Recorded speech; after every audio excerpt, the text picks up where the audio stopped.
بسم اللہ الرحمن الرحیم۔ حضرت امیر حمزہ رضی اللہ تعالیٰ عنہ کا اسلام لانا۔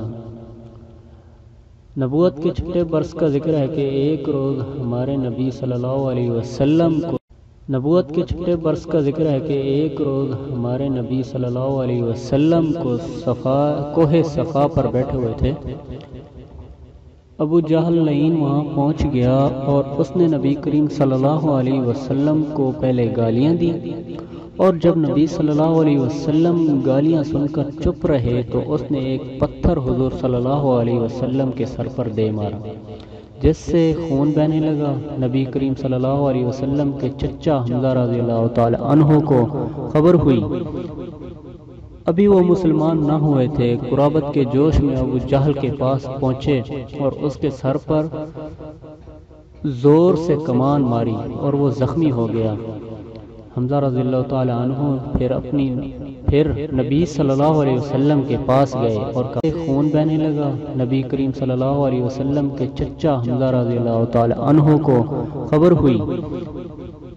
ابھی وہ مسلمان نہ ہوئے تھے، قرابت کے جوش میں ابو جہل کے پاس پہنچے اور اس کے سر پر زور سے کمان ماری اور وہ زخمی ہو گیا۔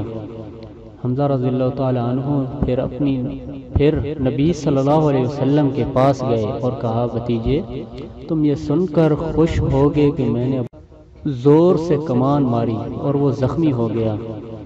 حمزہ رضی اللہ تعالی عنہ پھر نبی صلی اللہ علیہ وسلم کے پاس گئے اور کہا بھتیجے، تم یہ سن کر خوش ہوگے کہ میں نے ابو جہل سے تمہارا بدلہ لیا۔ نبی کریم صلی اللہ علیہ وسلم نے فرمایا، چچا جان، میں ایسی باتوں سے خوش نہیں ہوا کرتا، ہاں اگر آپ مسلمان ہو جائیں تو مجھے بڑی خوشی ہوگی۔ تو حضرت حمزہ رضی اللہ تعالی عنہ اسی وقت مسلمان ہو گئے اور اللہ بھی ان سے راضی ہو گئے۔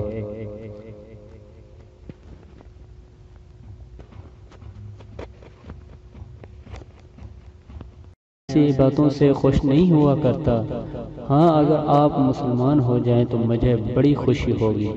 تو حضرت حمزہ رضی اللہ تعالی عنہ اسی وقت مسلمان ہو گئے اور اللہ بھی ان سے راضی ہو گئے۔